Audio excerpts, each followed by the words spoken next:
My name is Taylor Gorel, and I am a manager of customer success.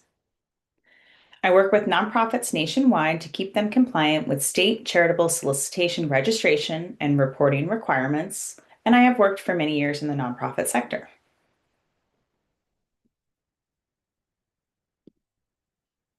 Labyrinth and Harbor Compliance support nonprofits by providing comprehensive compliance solutions, including nationwide charitable registration and reporting. On your screen, you'll see a few of the many wonderful nonprofit organizations that we have helped keep compliant.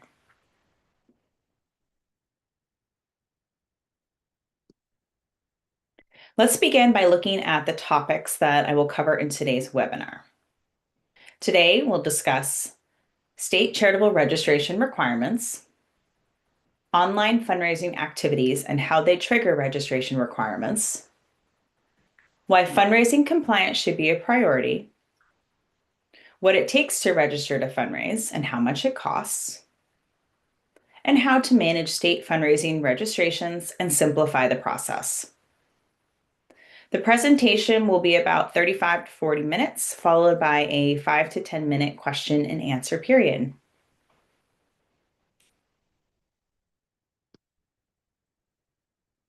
Let's start by going over a few key terms so that we're all on the same page. At its core, compliance simply means following the rules. Charitable registration compliance refers to following the laws and regulations that govern charitable solicitation registration. So, what is charitable solicitation? It's just another way of saying fundraising, or asking for donations for a charitable purpose. While the IRS oversees nonprofit status, fundraising is regulated at the state level. A total of 40 jurisdictions, including Washington, D.C., require charities to register before they can start soliciting donations within their borders. These rules exist to protect donors, safeguard legitimate charities, and maintain the nonprofit sector's reputation and special status. Charitable registration and reporting rules focus on the act of asking for donations, not receiving them. That's a very important distinction. This means that soliciting donations is actually what triggers the requirement to register, not simply accepting funds. I'll dive deeper into this distinction in just a moment. This map highlights the states that require charitable registration. It's a useful resource, so you may want to bookmark it for quick reference. Here's how to read the map. The 40 navy blue and dark blue states require charities to register before soliciting donations. The difference is that the dark blue states only require registration in order to solicit. The navy blue states require both registration and the inclusion of charitable disclosure statements in fundraising materials and donor communications. The two light blue states don't require registration, but do require disclosure statements in solicitations. The states in gray do not require charity registration or disclosure statements. I'm going to go ahead and launch a quick poll. Will show up on your screen to get an idea of how many states your organization might currently be registered in.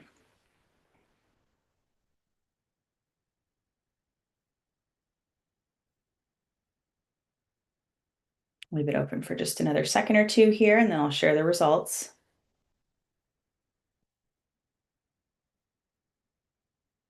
Okay, and the poll share the results. Looks like most people are reporting that they're registered in 1 to 5 states. Okay, thanks so much for that. So I will discuss charitable disclosure statements a little later in the presentation, but first I want to discuss charitable registration. Many nonprofits wonder whether charitable registration and reporting requirements apply to them, and if so, in which states. The short answer is that if a charity is fundraising, it likely needs to register and report in at least a few states. Why? Because as we just covered, registration is triggered by the act of soliciting donations, not whether donations are actually received. Now let's take a closer look at regulated solicitation. Simply put, solicitation means fundraising, asking for donations. And this can happen in many ways, but some of the most common traditional methods include mailing letters to potential donors, making fundraising phone calls, or hosting fundraising events.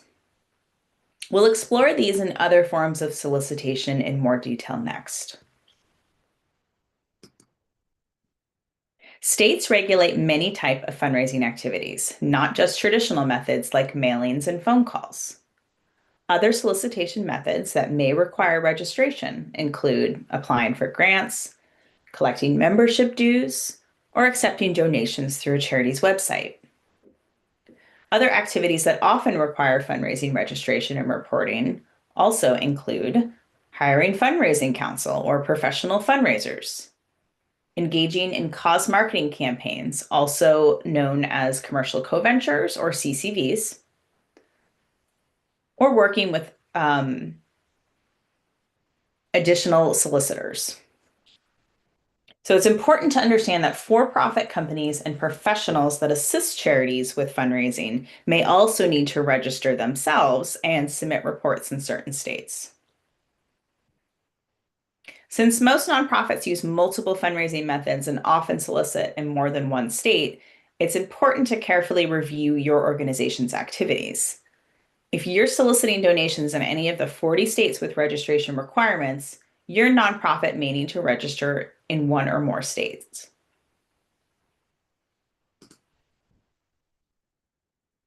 Now let's talk a little bit about another type of fundraising that often requires charitable registration: online fundraising.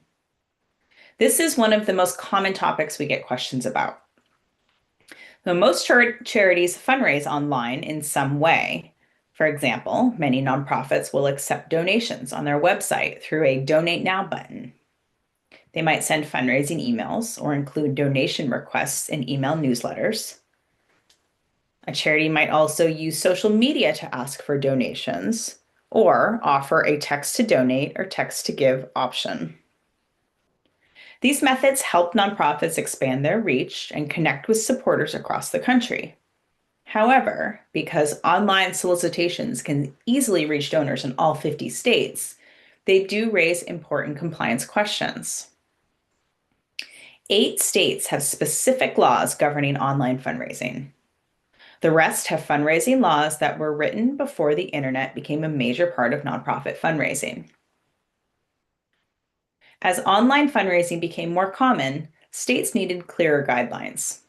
So in 2001, the National Association of State Charity Officials, or NASCO, met in Charleston, South Carolina, and created a framework called the Charleston Principles. These guidelines suggest that a nonprofit should register in a state if it targets residents of that state with email solicitations, or it receives ongoing, repeated, or substantial donations from that state. However, the Charleston Principles don't define what qualifies as ongoing, repeated, or substantial donations. Plus, not all states have adopted them into law. This means that while they provide a helpful framework, they do not establish definitive registration requirements. Since online fundraising can reach donors in every state, it's often considered a form of nationwide solicitation. If a nonprofit receives donations from out-of-state donors and then follows up, whether by email, mail, or phone, the charity is actively soliciting in that state. A common question we hear is, what if we receive unsolicited donations? Does that trigger a registration requirement? So while it's possible to receive a donation without asking for it, nonprofits typically engage with donors to encourage repeat giving. California, for example, requires nonprofits to register within 30 days of receiving funds, whether the donation was solicited or not. Ultimately, if your nonprofit fundraises online, it's important to understand the state laws that apply and determine where registration may be required.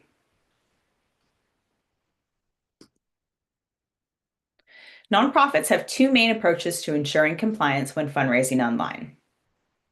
The most comprehensive approach is to register or apply for exemption in all 40 states that require charitable registration.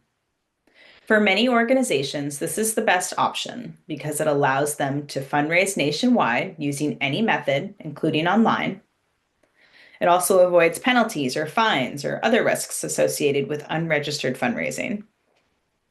And it allows a nonprofit to invest in long-term compliance as a part of their capacity building efforts.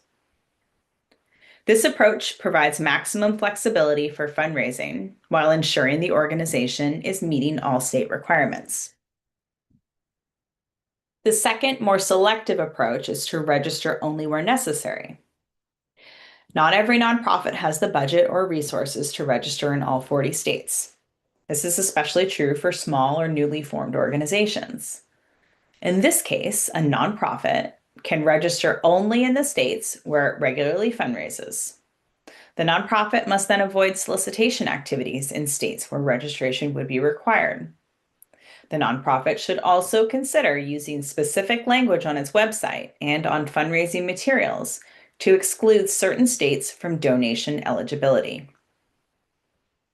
This approach requires careful monitoring of fundraising activities to ensure the nonprofit does not unintentionally trigger registration requirements in additional states. Ultimately, each organization must weigh the cost of registering in a state against the opportunity cost of not accepting donations there. Nonprofits should aim to register where required rather than risk noncompliance, as state charity regulators actively enforce fundraising laws. Now that you understand when fundraising registration is required, let's go over how to determine where your nonprofit may need to register. First thing you'll want to do is identify where you solicit donations. Start by listing the states where your nonprofit solicits donations, whether through mail, email, events, online campaigns, or other methods. Then compare your list against the 40 states that regulate fundraising. Your nonprofit will generally need to either register or apply for an exemption in these states. Since fundraising activities and state requirements can change over time, it's important to review this step annually or semi-annually, especially before launching a major campaign, event, or fundraising initiative. The next step is to check for possible exemptions. Some states may qualify for state fundraising registration exemptions based on the type of organization. For example, certain schools, hospitals, or houses of worship. The exemption may also be based on the charity's solicitation methods or their total annual revenue. An example there is that some states exempt small nonprofits that earn less than $10,000 or $15,000, depending on the state. However, not every state offers the same exemptions, so it's important to check each state's laws carefully to see if your nonprofit qualifies. Step 3 is to understand that exemptions may need to be applied for and renewed. Most exemptions are not automatic. Your nonprofit must apply for them and, in many cases, renew them periodically. Additionally, if your organization experiences changes in mission, program structure, or revenue, you may no longer qualify for an exemption and need to register in states where you were previously exempt. Ensuring compliance in every regulating state requires careful research into each state's registration and exemption requirements. A great first step is to educate your leadership team on state charitable registration rules and the fundraising activities that trigger them. This knowledge will help your nonprofit stay compliant and avoid unnecessary risks. So I'm going to launch one more quick poll regarding who currently manages your charitable registrations.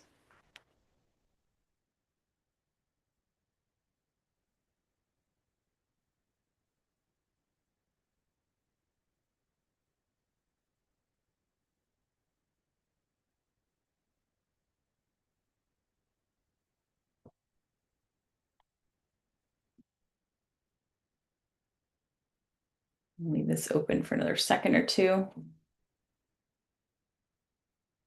Okay, we'll end the poll and share the results. So it looks like most people reported that they have an in-house employee that manage their registrations. Okay, thanks for that.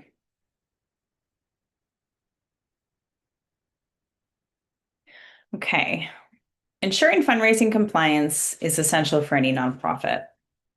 Your organization will likely need to register in at least a few states and possibly in all 40 states that regulate charitable solicitation. This can be a significant process, but it is a necessary step in order to stay compliant. Charitable registration laws have been in place for many years, but states are now enforcing them more strictly. The reason?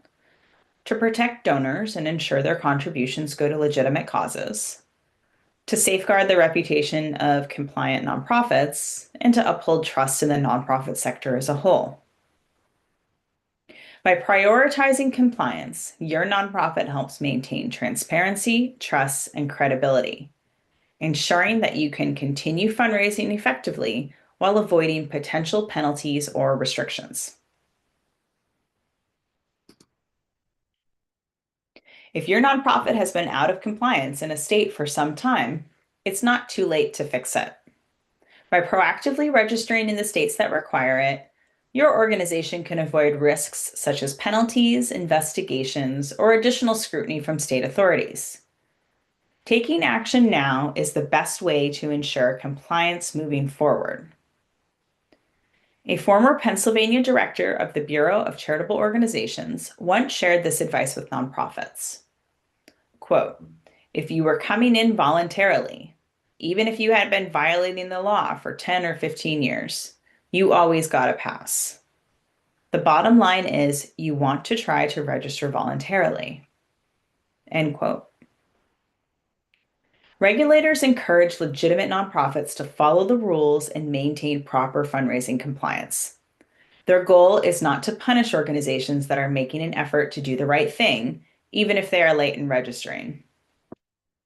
In our experience, states typically resolve misregistrations through informal resolutions or settlements, rather than issuing fines, penalties, or legal action. By voluntarily registering, your nonprofit can demonstrate good faith and avoid unnecessary complications down the road. Nonprofits must be compliant in every state where they fundraise. If your organization raises money nationwide, that typically means registering in all 40 states that require charitable registration. While this may take time and effort, the benefits are significant. It gives your nonprofit the ability to fundraise without restrictions and opens up more opportunities for support. Fundraising registration is not optional, it's the law. Your nonprofit should approach it with the same level of importance as filing your IRS Form 990 or conducting financial reviews or audits. Registration and renewal should be part of your annual priorities, and the associated costs should be built into your budget. Many states maintain online databases listing charities and their fundraising registration status. These records are publicly accessible to donors, grant makers, sponsors, corporate partners, and state regulators. In fact, 92% of state regulators say that they regularly search nonprofits online. This means your nonprofit's compliance status is always visible. So staying registered is essential for maintaining trust and credibility. Beyond avoiding penalties, registration can actually help increase donations. Studies show that charities that register and actively promote their compliance status see a higher return on fundraising requests. Why? Because donors want to support organizations that follow the law and operate transparently. When supporters see that your nonprofit is properly registered, they feel more confident in giving, leading to stronger donor relationships and increased funding.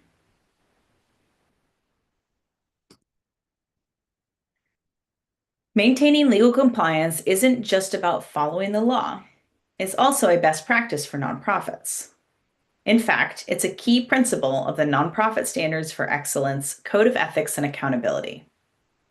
Ensuring fundraising and licensing compliance is essential for running a lawful and responsible nonprofit, for protecting your organization's reputation and special tax-exempt status, and for upholding the credibility of the entire nonprofit sector.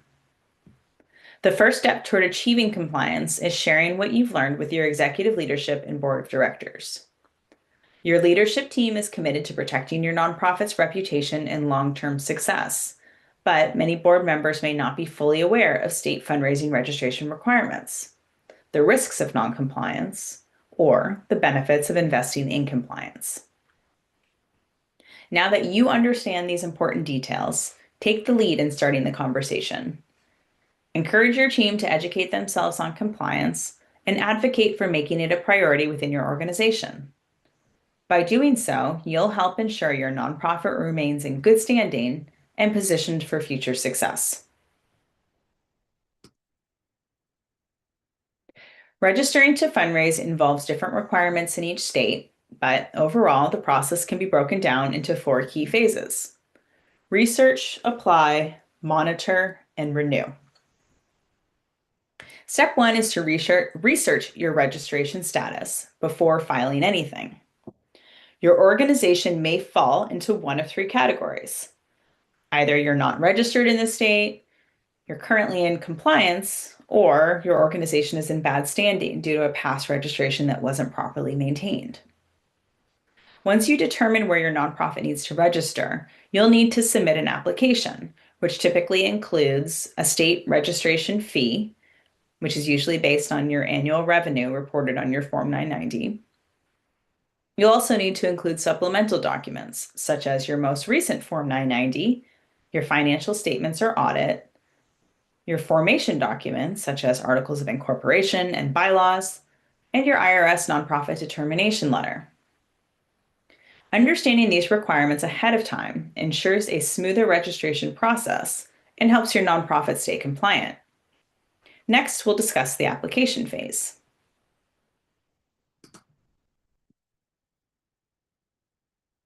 Before registering to fundraise, some states require nonprofits to complete additional corporate registration steps. These prerequisites vary by state, but commonly include foreign qualification.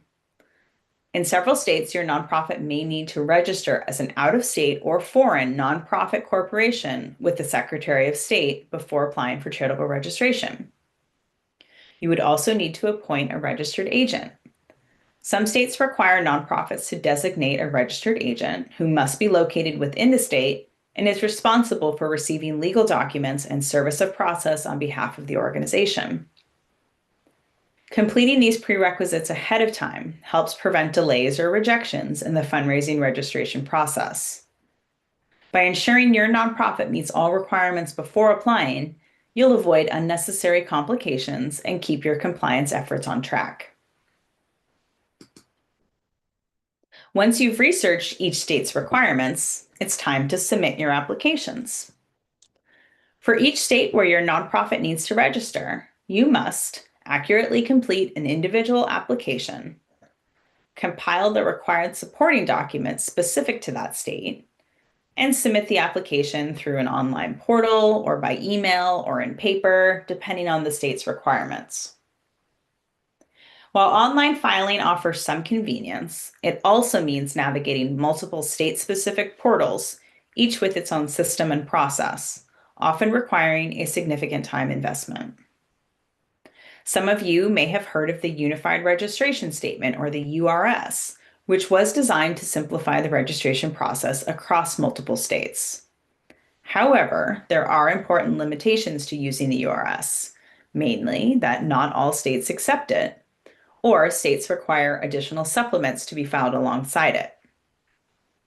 The URS itself is often longer and more complex than standard state forms, and state regulators tend to prefer their own forms, which can sometimes lead to longer processing times when using the URS. For these reasons, many nonprofits find it more efficient to complete individual state applications rather than relying on the URS. After submitting your state registration applications, the next step is to monitor their status and confirm when they are approved. Some states process applications in just a few weeks, while others take several months. During this time, your organization should track the receipt and progress of each application. Unfortunately, it's not uncommon for states to reject applications due to missing information or errors. If this happens, you must resubmit the corrected application as soon as possible, and then stay in communication with the state regulators until you receive official approval. The timeline from submission to approval can range from 1 day to 6 months, depending on the state. However, by submitting complete and accurate applications and proactively managing the process, you can help minimize delays. Fundraising registration is a complex and time-consuming process. If your organization hasn't gone through it before, you can expect to have monthly or even weekly tasks dedicated to applying, tracking, and following up on registrations. Proper planning and oversight will ensure your nonprofit stays compliant and avoids unnecessary delays.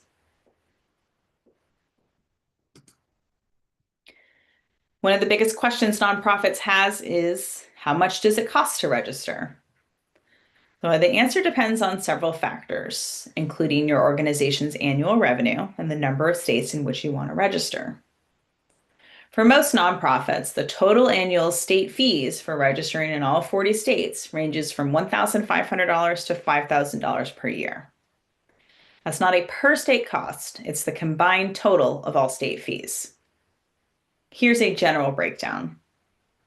Small nonprofits that bring in under $100,000 in annual revenue will pay fees at the lower end of that range. Large nonprofits, such as those that bring in over $10 million in annual revenue, will pay fees at the higher end of that range. Most other nonprofits will fall somewhere in between. While costs vary by state and organization size, understanding this range can help your nonprofit plan and budget for fundraising compliance. Registering to fundraise is not a one-time process. States require annual renewals to maintain compliance. Most states require annual renewals, but Washington, D.C. and Georgia renew biennially, or every 2 years. Keeping up with renewal deadlines is essential. Most states base their renewal due dates on either the organization's original registration date or the end of the charity's tax year. Since renewal applications often require Form 990 and financial statements, it's crucial to complete these documents on time. Many states require financials to be independently reviewed or audited, depending on the nonprofit's revenue. If your organization does not receive an annual audit, proper planning is even more important to avoid delays. Each year, nonprofits should collaborate with their tax preparers and auditors to determine what type of financial statements are required for registration renewal and the deadline for completion to stay in compliance. While some states allow extensions for renewals, others do not, making timely filing a priority.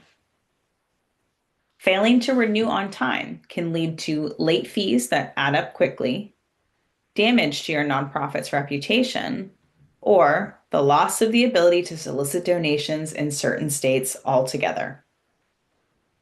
Just like with initial registration, taking a proactive and strategic approach ensures that your nonprofit stays compliant and avoids unnecessary penalties.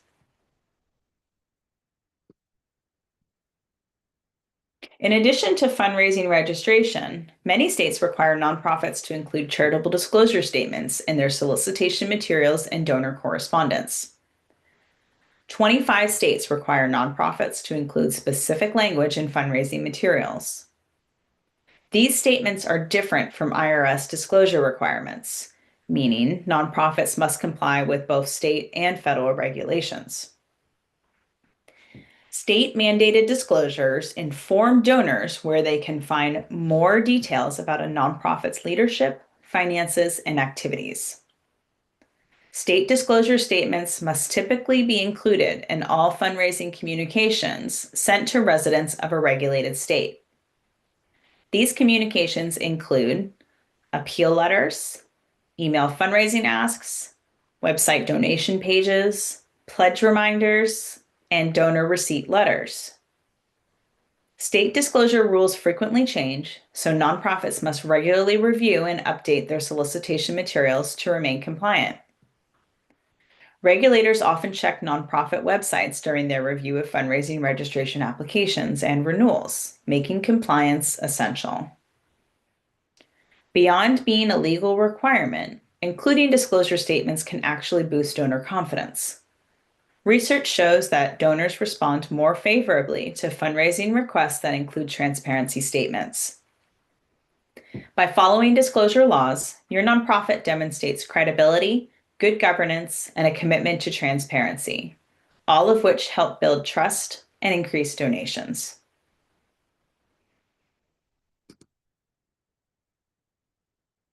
To wrap up, let's talk about how your nonprofit can streamline and manage the fundraising registration and renewal process effectively.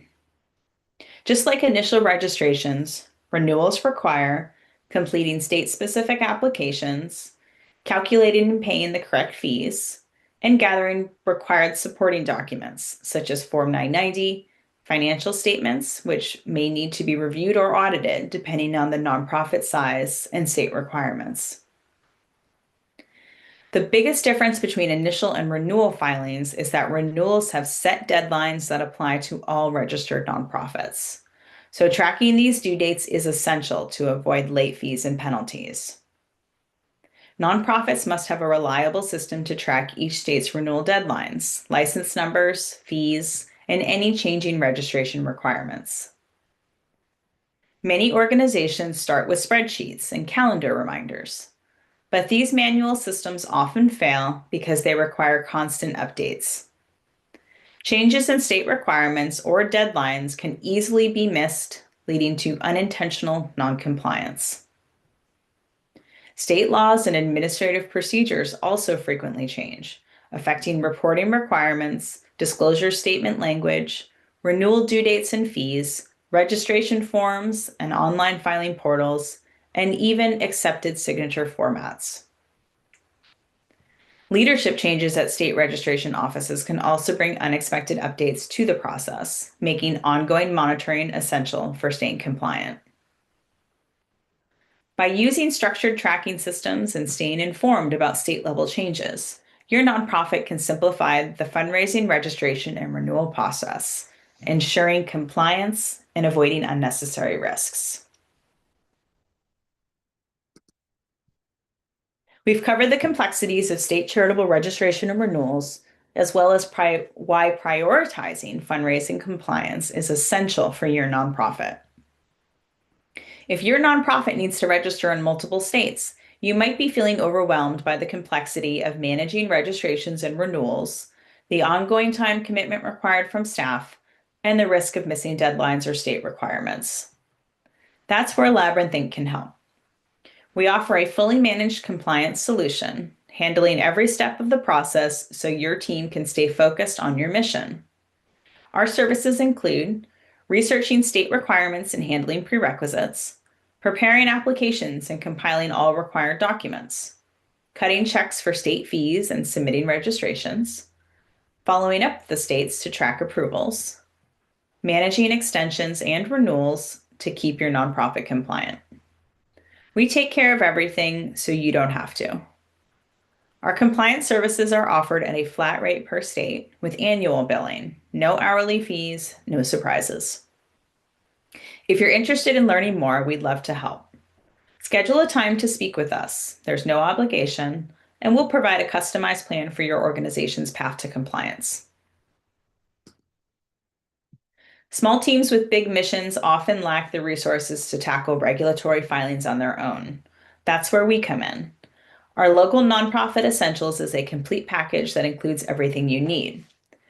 Created especially for nonprofits operating in 1 to 5 states, Local Essentials is an affordable solution designed to be your compliance easy button.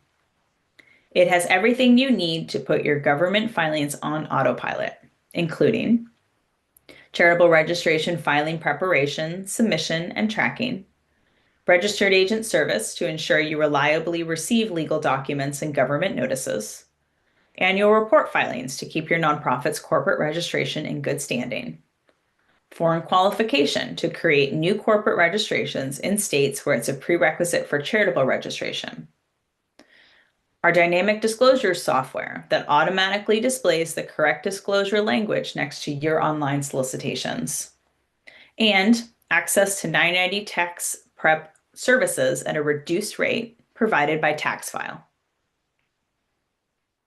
And for organizations operating in 6+ states, Compliance Pro is the simplest way to achieve compliance nationwide. Just like local essentials, Compliance Pro delivers all the core services you need, plus personalized onboarding and priority support delivered by our experts. In addition to our managed compliance services, we offer software to help track your state-by-state compliance details. Our software keeps you informed about the status of your registrations in each state, state fees to assist with budgeting, and renewal deadlines to help you stay on schedule. The software allows for multiple users with different permission levels, so key stakeholders such as leadership, board members, accountants, attorneys, and consultants can all have real-time visibility into your compliance status. By using our software alongside our full-service compliance management, your organization gains a clear, organized system to track registrations and plan ahead with confidence. Keeping up with charitable disclosure requirements can be challenging, but our disclosure tool makes it easy to stay compliant. Our disclosure tool will generate accurate disclosure statements for your website and printed solicitations. It updates dynamically in real time whenever state requirements or your registration data changes, and it creates alerts for any registration issues that may impact your disclosures. With this tool, your organization can ensure compliance effortlessly while keeping your fundraising materials up to date, without the hassle of manually tracking disclosure changes. We offer referral and affiliate partnership opportunities designed to support professionals like accountants and attorneys. We can help you serve your clients with our nationwide registered agent services. We can assist your clients no matter where they're located. We provide support for both for-profit and nonprofit clients. Our expertise spans all industries. We also offer industry and occupational licensing. We handle licensing across all sectors, including nonprofit. We frequently partner with firms and organizations to create co-branded educational content that benefits both you, your clients, and the industry. You can explore our curated educational resources on labyrinthinc.com's resource page or the Harbor Compliance Information Center. If you'd like to learn more about our partnership program, we'd love to connect. Reach out to us anytime. If you have compliance questions or would like to explore your nonprofit's path to compliance, please feel free to contact us or schedule a pathway call. And as mentioned at the start of this session, today's webinar is eligible for continuing education credit through Earmark. Scan the QR code on your screen to download the Earmark app. After the session, we'll email you a 5-question quiz. Once completed, you'll receive your CPE certificate. All right, let's start with some frequently asked questions in our Q&A that often apply to many nonprofits, and then also any questions that were submitted during the registration process. All right, the first question I have is, do organizations need corporate registration before fundraising in a state? And the answer is yes. Charitable registration and corporate registration, or foreign qualification, are 2 separate requirements. So charitable registration allows a nonprofit to legally solicit donations in a state, where corporate registration, such as filings you would complete with the Secretary of State's office, are required to do business. So it's required if a nonprofit hires employees, leases property, or offers services in a particular state. The next question is, have nonprofits been prosecuted for failing to register for charitable solicitation? Yes, but enforcement typically starts with a warning. Regulators will generally send an unregistered nonprofit a cease and desist letter first. If the nonprofit continues fundraising without registering, it may face fines, legal action, or unfortunately, the loss of fundraising rights altogether. Next question is, can nonprofits claim ignorance of state fundraising laws to avoid penalties? No, unfortunately not. However, states are usually lenient with nonprofits that voluntarily come forward to correct any past noncompliance issues. So, organizations that proactively register are much more unlikely to face any sort of major penalties. Next question is, if we only fundraise online and through social media, do we need to register in every state? So, as I went over in the presentation, generally, yes, online fundraising and social media solicitations can reach donors in all 40 states that regulate fundraising. So, nonprofits must generally register or apply for exemptions in these states or follow additional steps in order to ensure you're not actively soliciting in a state you're not registered in, or measures to prohibit certain states from donation eligibility. The next question is, do you help organizations start a 501c3 nonprofit? And the answer is yes, we do offer nonprofit formation services. You'll want to contact us to learn more. Next question is, do corporate sponsorships or foundation grants count as solicitation? The answer to that is yes. Requesting corporate sponsorships or partnerships is considered charitable solicitation and does require registration. Additionally, applying for foundation grants is also regulated solicitation in most states. One note there is that government grants are generally excluded from that requirement.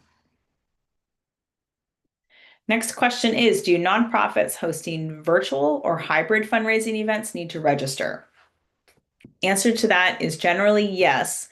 Whether an event is in person, virtual, or hybrid, it's still considered charitable solicitation. So nonprofits must follow the same registration rules as with any other form of fundraising. So if you're going to be holding an event, you definitely want to do your research beforehand to ensure that you are registered and maintain your registration compliance while holding an event in a state. Next question is, what are the compliance obligations for foreign nonprofits fundraising in the US? So foreign nonprofits or international nonprofits cannot solicit in the US states directly.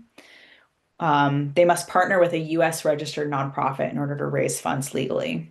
So typically, most foreign organizations will create a US Friends of nonprofit, which will then incorporate and obtain their IRS determination letter.